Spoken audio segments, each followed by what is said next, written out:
പറ്റി എന്തെങ്കിലും ചോദിച്ചറിയാൻ പാടില്ലെന്ന് പറഞ്ഞേക്കണം. എല്ലാവരോടും പറഞ്ഞേര്.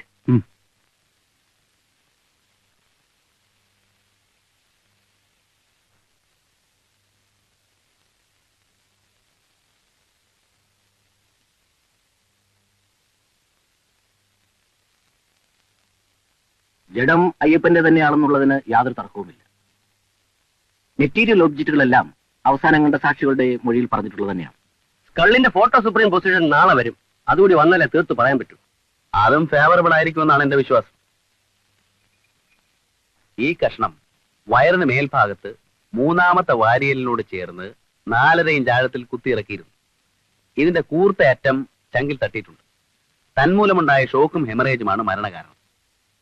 കുത്തിയതിനു ശേഷം കുപ്പി വലിച്ചൂരിയെടുക്കാൻ കൊലപാതകി മെനക്കെട്ടിട്ടില്ല. കാണാതായി എന്ന് പറയുന്ന ദിവസം തന്നെയാണ് മരണം നടന്നിട്ടുള്ളതെന്ന് പോസ്റ്റ്മോർട്ടം റിപ്പോർട്ടിൽ ഉറപ്പിച്ചു പറയുന്നു. അത് അയ്യപ്പന്റേതാണെന്നുള്ളതിന് യാതൊരു തെളിവുമില്ല. അയാൾ താക്കോൽ കൊണ്ട് നടക്കുന്ന സ്വഭാവക്കാരനുമല്ല. ശവം കിടന്ന ചാക്കിന് പുറത്ത് മണ്ണിൽ നിന്നാണ് അത് കിട്ടിയിട്ടുള്ളത്.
മിഴികളിൽ നിറകതിരായി സ്നേഹം മൊഴികളിൽ സംഗീതമായി മൃദുകര സ്പർശനം പോലും മധുരമൊരനുഭൂതിയായി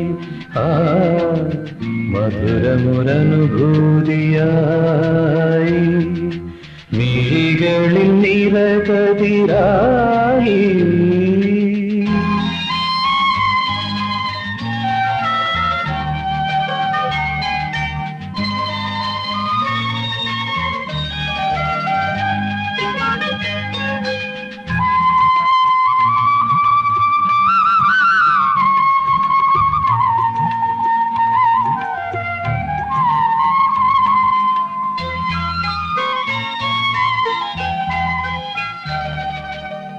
ചിരികളിൽ മണിനാദമായി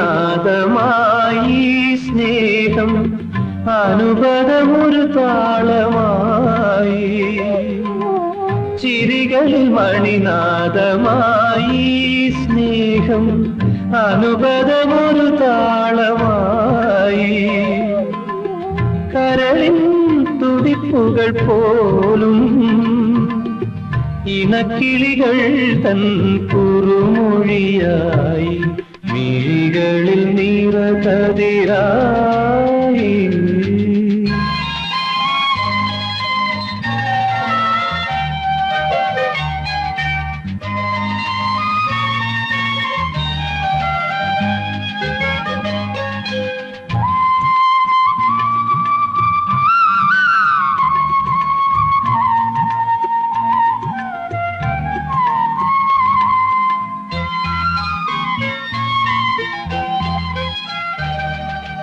ഒരു വാക്കിൻ തേൻകണമായി സ്നേഹം ഒരു നോക്കിൽ ഉത്സവമായി ഒരു വാക്കിൽ തേൻകണമായി സ്നേഹം ഒരു നോക്കിൽ ഉത്സവമായി തളിരുകൾക്കിടയിലെ പൂക്കൾ പ്രേമലിഖിതത്തിൻ പൊൻലിപിയായി മിഴികളിൽ നിറകതിരായി തേടായി സ്നേഹം മൊഴികളിൽ സംഗീതമായി മൃദുകര സ്പർശനം പോലും മധുരമൊരനുഭൂതിയായി ആ മധുരമൊരനുഭൂതിയായി.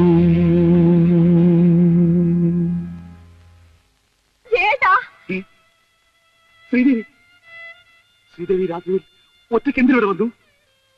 എനിക്കറിയില്ല ചേട്ടാ, എനിക്കറിയില്ല. ഞാൻ അദ്ദേഹത്തിന്റെ കിടക്കയിലായിരുന്നു. ഭർത്താവിനോടൊത്ത് കിടക്കമുറി കിടന്ന ഭാര്യ മറ്റൊരു പുരുഷനിൽ ഒറ്റയ്ക്ക് താമസിക്കുന്ന വാടക വീട്ടിൽ ഈ പാതിരാത്രിയിൽ ഓടി വന്നത് ഒട്ടും ശരിയായില്ല. എങ്കിൽ പിന്നെ ഈ സമയത്തിരുന്ന് അങ്ങ് എന്തിനു പാടി? ജേട്ടന്റെ പാട്ട് കേട്ടാൽ എന്റെ ശരീരത്തിന് ഓടിയെത്താൻ കഴിഞ്ഞില്ലെങ്കിൽ എന്റെ ആത്മാവെങ്കിലും പാഞ്ഞെത്തുമെന്ന് ജേട്ടന് അറിയാത്തതല്ലോ. ക്ഷമിക്കൂ ശ്രീദേവി, ക്ഷമിക്കൂ. ഇനി ഒരിക്കലും ഞാൻ പാടുകയില്ല. എന്ന് മാത്രമല്ല, ശ്രീദേവിയുടെ ജീവിതത്തിന് സ്വയം നശിപ്പിക്കാതിരിക്കാൻ ഞാൻ ഈ നാട്ടിൽ തന്നെ പോവുകയാണ്, എന്നേക്കുമായി പോവുകയാണ്. ഇല്ല, ഞാൻ വിടില്ല. എന്റെ ജേട്ടന് ഏകനായി എങ്ങും പോയി ഞാൻ സമ്മതിക്കില്ല. ശ്രീദേവിക്ക് തെറ്റി. ഏകനായല്ല ഞാൻ പോകുന്നത്. ഞാൻ എവിടെ പോയാലും എന്റെ ശ്രീദേവിയെ കുറിച്ചുള്ള മധുരസ്മരണകൾ എന്നും എന്നോട് ഒന്നിച്ചുണ്ടാവും. അതിനേക്കാൾ വലിയൊരു കൂട്ട് ഈ ജീവിതത്തിൽ എനിക്ക് ആവശ്യമില്ല. എന്നെ ഇവിടെ ഒറ്റയ്ക്ക് വിട്ടിട്ട് ജേട്ടന് എങ്ങും പോയി ഞാൻ സമ്മതിക്കില്ല. അബദ്ധം പറയാതിരിക്കും ശ്രീദേവി.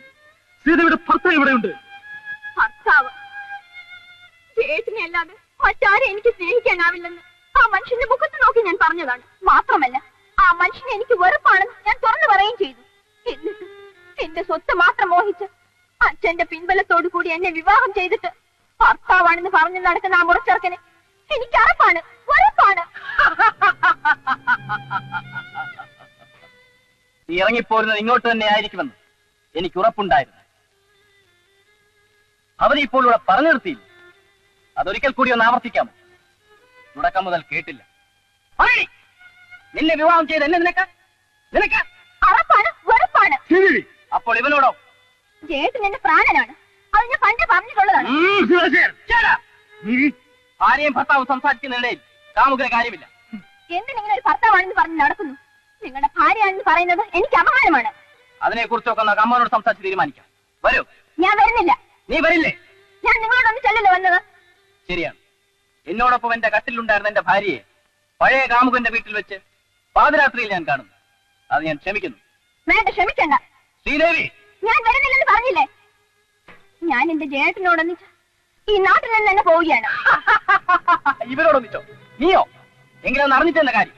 പാടി വരാനില്ല. വരാൻ അടക്കാതെ പാടി പാടി.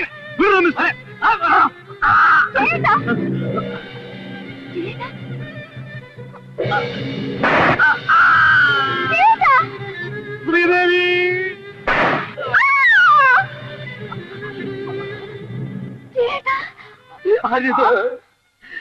ആ തോക്കിലിനെയും ഗോലി ഉണ്ടെന്നാണ് തോന്നുന്നത്. അത് പ്രയോജനപ്പെടുത്താതിരിക്കും. നഷ്ടപ്പെട്ടു പോയ ഒരു സ്നേഹബന്ധത്തിൽ ദുഃഖചിന്തകളുമായി കഴിയുന്നവരാണ് ഞാൻ. ഇവരുടെ സ്നേഹത്തിൽ ഏറ്റവും കൂടുതൽ സന്തോഷിച്ചവരാണ് ഞാൻ. സ്നേഹത്തിന്റെ അർത്ഥമെന്തെന്നറിയാത്ത മനുഷ്യമുഖങ്ങളുടെ ഇടയിൽ നിന്നും ഇവർ രക്ഷപ്പെട്ടു. അന്ന് എന്നെ ഒന്ന് രക്ഷപ്പെടുത്താൻ ആരുമില്ലായിരുന്നു. ഇന്നെങ്കിലും എന്നെ ഒന്ന് രക്ഷപ്പെടുത്തു. ഈ മുത്തച്ഛനെ ഒന്ന് കൊന്നു തരൂ. ഈ മുത്തച്ഛനെ ഒന്ന് നീ കൊന്നു തരൂ. ഞാൻ നാടകം കണ്ടു, വളരെ നന്നായിരുന്നു. ഞാനിവിടെ അടുത്ത ലോഡ്ജിലാണ് താമസിക്കും. വരൂ, നമുക്കൊരു സ്മോൾ അടിച്ചിട്ട് വരാം. എന്റെ കൂടെ ഉള്ളവരൊക്കെ അവിടെ ഉണ്ട്. വരുന്നേ. അല്ല, വരണം. വേണ്ട. വേണ്ട. എന്റെ വരണ ഈ കൊല്ലപ്പള്ളി എവിടെ പോയതാ? എനിക്കറിയില്ല വക്കച്ച. നാടകം കഴിഞ്ഞ് മേക്കപ്പും തുടച്ച് പുറത്തോട്ട് പോയതാ. പിന്നെ ഞാൻ ഇതുവരെ കണ്ടിട്ടില്ല. നിന്നോട് വല്ലതും പറഞ്ഞിട്ടാണോ പോയത്? അതിന് നാടകം കഴിഞ്ഞിട്ട് ഞാൻ എങ്ങനെ കണ്ടിട്ടുണ്ട്? എത്ര നേരം പറഞ്ഞ ഒരാൾക്ക് വേണ്ടി കാത്തു നിൽക്കുന്നേ? ആണുങ്ങളുടെ കാര്യം പോട്ടെ, ഇതിനകത്തിരിക്കുന്ന പെണ്ണുങ്ങളുടെ കാര്യം ആലോചിക്കണ്ടേ? അയാൾക്ക് പെണ്ണുങ്ങളുടെ കാര്യത്തിലാ ദണ്ണം. ആണുങ്ങൾ എങ്ങനെയായിരുന്നാലും എന്താ? തന്നോട് ഞാൻ സംസാരിച്ചില്ല, ഞാൻ വക്കച്ചോട് സംസാരിച്ചു. ഞാൻ തന്നോടാ സംസാരിക്കുന്നത് പഞ്ചാരെ. പിന്നെ സമയം സന്ദർഭം നമുക്ക് സംസാരിച്ചതുണ്ടല്ലോ. വണ്ടി വിടാൻ പറയും. ആ സമയത്ത് വരാത്തവനൊക്കെ ഇനി സ്വന്തം ചെലവ് വരട്ടെ. ഇവിടെ അങ്ങനെ ആരെയും കാത്തു നിൽക്കാൻ പറ്റില്ല. എല്ലാവരും വണ്ടിക്കകത്ത് കയറിക്കേ, വിട്ടുപോവാ. ഓരോരുത്തരും കാത്തു നിന്ന് മറ്റുള്ള ആർക്കും കുറങ്ങണ്ടേ? പിന്നെ ആ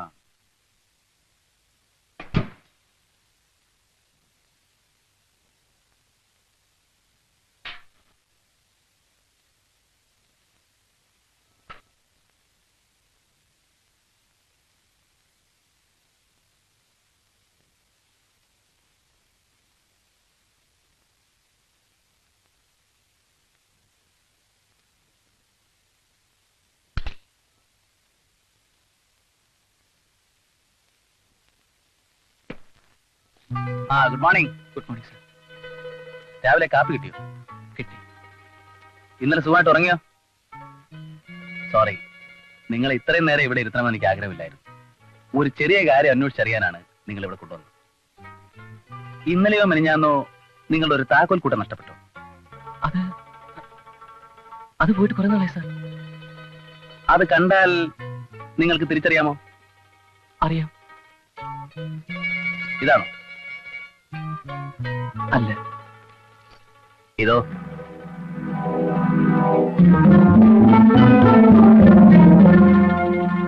അതെ.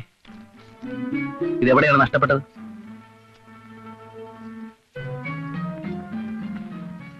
ഓർമ്മയില്ല. ഇതെവിടെ നിന്നാണ് എനിക്ക് കിട്ടിയെന്നറിയാമോ? അയ്യപ്പന്റെ ശവക്കുഴിയിൽ നിന്ന്. ഇതെങ്ങനെ അവിടെ വന്നു? നിങ്ങളുടെ കയ്യിലിരിക്കേണ്ട താക്കോൽ അയ്യപ്പന്റെ ശവക്കുഴിയിൽ എങ്ങനെ വന്നെന്ന് സത്യം പറയും. രോഹിണിയെ സ്വന്തമാക്കാൻ വേണ്ടി നിങ്ങൾ അയ്യപ്പനെ കൊന്നു. അല്ല സാർ. പിന്നെ എന്തിനു കൊന്നു? ദാ, സത്യം പറയുന്നതാണ് നല്ലത്. ഇനി ഞാൻ ഒന്നും വിളിക്കുന്നില്ല സാർ.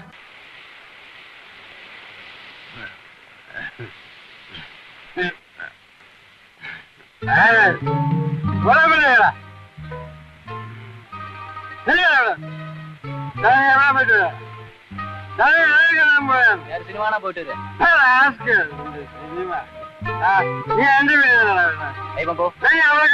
പോയപ്പാ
ജോസഫ് ആണോടാ? ആ, എന്താ താമസിച്ചേ? നല്ല മഴയായിരുന്നു. അപ്പൻ ഉറങ്ങിക്കോ.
ശവം കുഴിച്ചിട്ടിട്ട് ആ തൂമ്പ എന്ത് ചെയ്തു?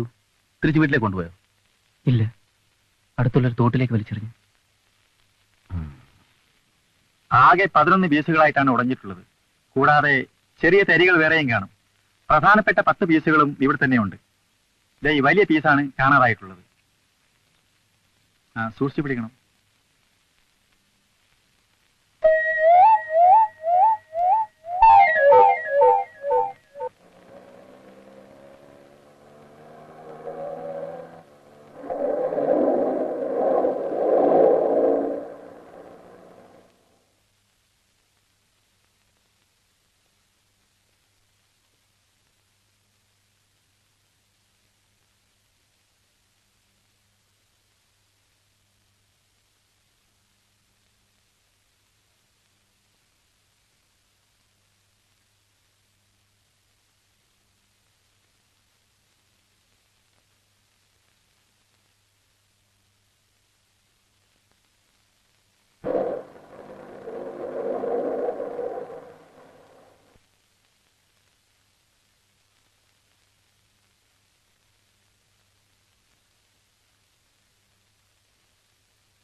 അയാൾ പറയുന്ന കഥയിൽ എവിടെയോ ഒരു കൃത്രിമത്വമുണ്ട് മോളി. എനിക്കത് വിശ്വസിക്കാൻ കഴിയുന്നില്ല. അതെന്താ? കൊല ചെയ്തു എന്ന് അയാൾ പറയുന്ന സ്ഥലത്ത് നിന്നും 3 കിലോമീറ്റർ ദൂരെയാണ് ശവം കുഴിച്ചിട്ടിരിക്കുന്നത്. ഒന്ന് കഴിഞ്ഞ് റോഡിലൂടെ 3 കിലോമീറ്റർ ദൂരം ശവം വലിച്ചഴിച്ചു കൊണ്ടുപോയെന്ന് പറഞ്ഞാൽ അത് വിശ്വസിക്കാൻ പ്രയാസമാണ്. വാഹനങ്ങൾ എന്തെങ്കിലും ഉപയോഗിച്ചിരിക്കുമോ? ഇല്ല, ഉണ്ടെങ്കിൽ അറിയാതിരിക്കില്ല. ആ സാധ്യതകളെ കുറിച്ച് ഞങ്ങൾ അന്വേഷിച്ചിരുന്നു. ശവം ഒരു കുറ്റിക്കാട്ടിൽ ഒളിച്ചു വെച്ചിട്ട് തൂമ്പ എടുക്കാൻ അയാൾ വീട്ടിൽ പോയെന്ന് പറയുന്നു. അവിടെയെങ്കിലും അങ്ങനെ ഒരു കുറ്റിക്കാടയെ കാണാനില്ല. സുബോധമുള്ള ആരെങ്കിലും മനഃപൂർവ്വം നുണ പറഞ്ഞ് ഒരു കൊലക്കേസിൽ പ്രതിയാവാൻ ശ്രമിക്കുമോ? ശ്രമിക്കും, മറ്റാരെങ്കിലും രക്ഷിക്കാൻ വേണ്ടി.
അതെ, വക്കച്ചനാണ്. ആരാ? ഓ, ഫൈനാൻഷ്യൽ സെക്രട്ടറിയാ. ഞങ്ങള് റെഡി ആയിരിക്കാണ്. വിഷമിക്കാനൊന്നും ഇല്ലെന്നേ, ഇവിടെ 6 കിലോമീറ്റർ അല്ലേ ഉള്ളൂ. അത് ഞങ്ങളുടെ വണ്ടിക്ക് ഒരു ചെറിയ തകരാറ്. പുറപ്പെട്ടു കഴിഞ്ഞു. ഓക്കെ. ഏതായാലും എല്ലാവരും വണ്ടിയിലോട്ട് കയറ്. കൊല്ലപ്പള്ളി ചിലപ്പോൾ നാടക സ്ഥലത്ത് വരുമായിരിക്കും. ഇന്ന് ആരോ ഉണ്ടെന്ന് അറിയാലോ അയക്ക്. കയറ് കയറ്. എന്റെ പൊന്നു വക്കച്ച, സ്നേഹമൊക്കെ സ്നേഹം. എഗ്രിമെന്റ് ഉള്ളതാ. പക്ഷെ കൊല്ലപ്പള്ളി ഇല്ലാതെ നാടക സ്ഥലത്തേക്ക് ഞങ്ങളില്ല. പോലീസിന്റെ പ്രളയമായിരിക്കും. പിന്നെ ഗവർണറൊക്കെ വരുന്നതാ. കൊല്ലപ്പള്ളി ഇല്ലാതെ ഞങ്ങൾക്കും ബുദ്ധിമുട്ടാണ്. ഞങ്ങൾക്കും പേടിയാ വക്കച്ച. രോഹൻ എന്ത് പറയുന്നു? വരണനോ? അല്ല വക്കച്ച, ഞാൻ മാത്രം വന്നാ നാടകം നടക്കുമോ? ഈ കൊല്ലപ്പള്ളി എവിടെ പോയി ഒളിച്ചിരിക്കുക? ഭയങ്കര ചതിവായി പോയി വക്കച്ച. കൊല്ലപ്പള്ളിക്ക് വരുന്ന ഓർക്കസ്ട്രക്കാരെ ആരെങ്കിലും കേട്ടാവുന്നേ. നാടകം പൊട്ടി പാളിസായിപ്പോ വക്കച്ച. പൊട്ടിക്കോട്ടെന്ന്. എന്ത് സംഭവിച്ചാൽ ഇന്നത്തെ നാടകം കളിക്കാതിരിക്കാൻ പറ്റുമോ? തല പോകുന്ന ഏർപ്പാടാ.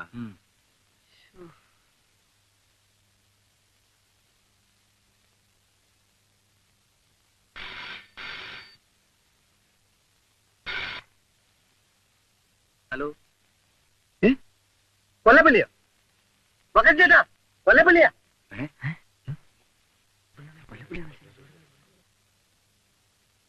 ഹലോ, കൊല്ലപ്പള്ളിയാണോ? എവിടുന്നാ സംസാരിക്കുന്നേ? ഞങ്ങളെല്ലാം വളരെ വിഷമിച്ചിരിക്കുക. ഇപ്പൊ എവിടുന്നാ സംസാരിക്കുന്നേ? കൃത്യസമയത്ത് നാടക സ്ഥലത്ത് എത്തിക്കൊള്ളാമെന്ന് മാത്രം പറഞ്ഞാൽ മതി. ഹലോ, എവിടുന്നെന്ന് പറഞ്ഞാൽ വക്കച്ചൻ അറിയത്തില്ല. നിങ്ങൾ നേരെ തിയേറ്ററിലോട്ട് വെക്കോളൂ. കൃത്യസമയത്ത് ഞാൻ അവിടെ എത്തിക്കോളാം. ഇന്നത്തെ നാടകത്തിന് ഇങ്ങനെ ഒരു സൗജന്യം ചെയ്യാതെ നിവൃത്തിയില്ല. അതുകൊണ്ട് ചെയ്യുന്നതാ, അറിയാമല്ലോ.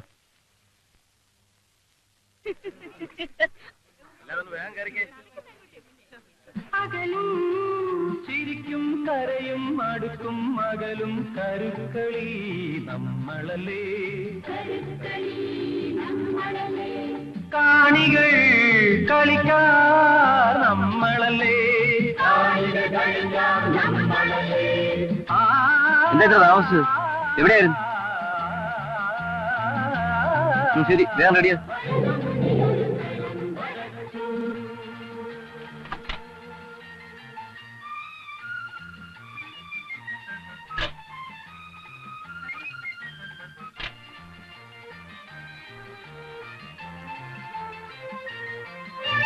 ഇണങ്ങും പിണങ്ങും ഇളവേ പിരിയും, ഇണങ്ങും പിണങ്ങും ഇളവേ പിരിയും നിഴലുകൾ നമ്മളല്ലേ. ഇണങ്ങും പിണങ്ങും ഇളവേ പിരിയും നിഴലുകൾ നമ്മളല്ലേ. നിഴലുകളാടും കളം ഇതല്ലേ, നിഴലുകളാടും കളം ഇതല്ലേ.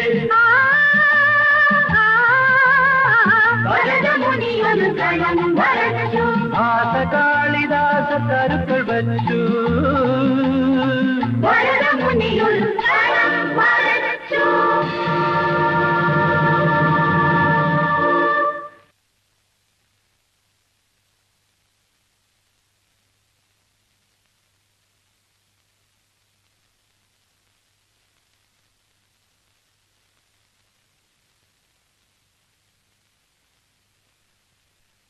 അയ്യപ്പനെ കൊന്നതിന് എന്നെ അറസ്റ്റ് ചെയ്തിരിക്കുകയാണ്.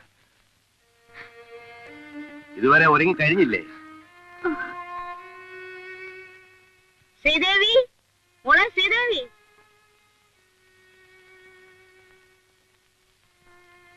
മോളെ ശ്രീദേവി, മോളെ ശ്രീദേവി.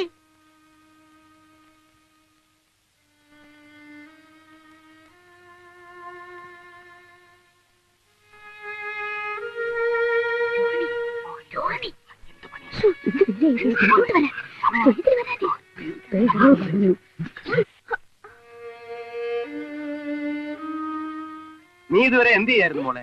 ഈ വേഷത്തിലാണോ ക്ഷേത്രത്തിൽ പോകുന്നത്? ഇല്ല ഇല്ല, ഞാൻ സമ്മതിക്കില്ല. എനിക്ക് വേണ്ടി ആരും കുറ്റം ഏറ്റെടുക്കണ്ട. ഇല്ല, ഞാൻ സമ്മതിക്കില്ല. എനിക്ക് വേണ്ടി ആരും കുറ്റം ഏറ്റെടുക്കണ്ട. നീ എന്താ മോളെ ഈ പിച്ചുമ്പയും പറയുന്നത്? ക്ഷേത്രത്തിൽ പോകുന്നത് ഈ വേഷത്തിലാണോ അച്ഛൻ ചോദിക്കുന്ന കേട്ടില്ലേ? കുറ്റം ചെയ്ത് ഞാനാണ്. ഞാനത് തുറന്നു പറയും. എനിക്ക് വേണ്ടി ആരും കുറ്റം ഏറ്റെടുക്കണ്ട. നീ ഇതുവരെ എന്തെടുക്കായിരുന്നു മോളെ? ക്ഷേത്രത്തിൽ പോകുന്ന ഈ വേഷത്തിലാണോ? ഞാനത് സമ്മതിക്കില്ല. ഇല്ല ഇല്ല, കുറ്റം ചെയ്ത് ഞാനാണ്. ഞാനത് തുറന്നു പറയും. ഞാൻ സമ്മതിക്കില്ല. ഞാൻ സമ്മതിക്കില്ല. മോളെ ക്ഷേത്രത്തിൽ വരുന്നില്ലേ? അല്ല, ഞാനല്ല, ഞാനല്ല, ഞാനല്ല, ഞാനല്ല.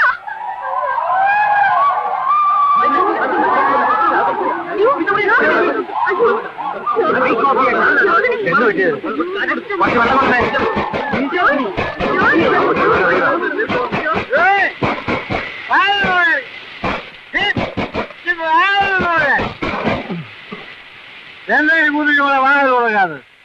അവരുടെ അഞ്ഞാലും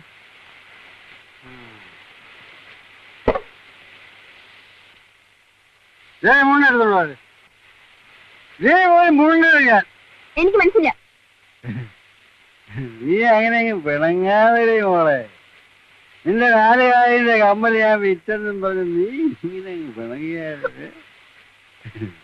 ഞാനത് വിറ്റു. വളയെടുക്കാൻ ആളില്ലാത്തതുകൊണ്ട് ഞാനതങ്ങ് വിറ്റു. നീ എന്തിനാണ് നിന്റെ അനിയത്തിയെ കെട്ടിച്ചുവിടാ ഈ പാവൊക്കെ വിടുന്നത്? അവളെ ഇനി വിളിച്ചുകൊണ്ടുവാ, നമുക്ക് ഇവിടെ താമസിക്കാൻ. അവനും കൂടെ ഇവിടെ ഉണ്ടെങ്കിൽ എന്ത് രസമായിരിക്കില്ലേ? പേടിക്കണ്ട, അവന് വന്നാലും നിന്നെ ഞാൻ പറഞ്ഞു വിടത്തൊന്നുമില്ല കേട്ടോ.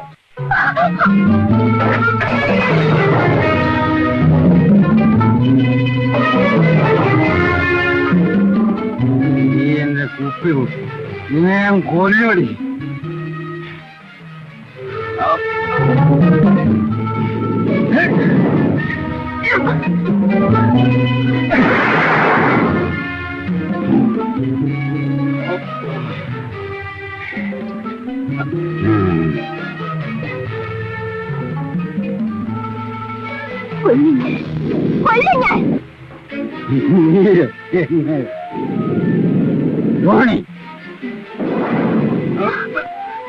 മനുഷ്യനല്ല, നീ മനുഷ്യനല്ല.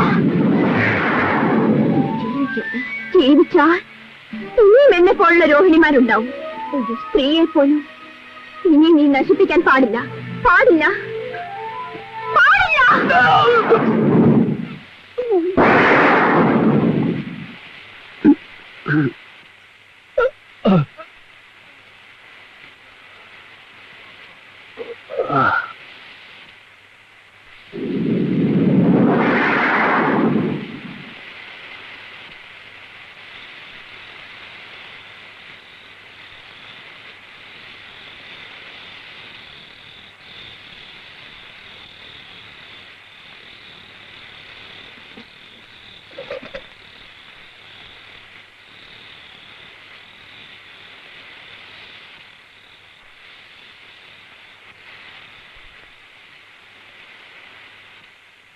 ചേട്ടാ, ചേട്ടാ.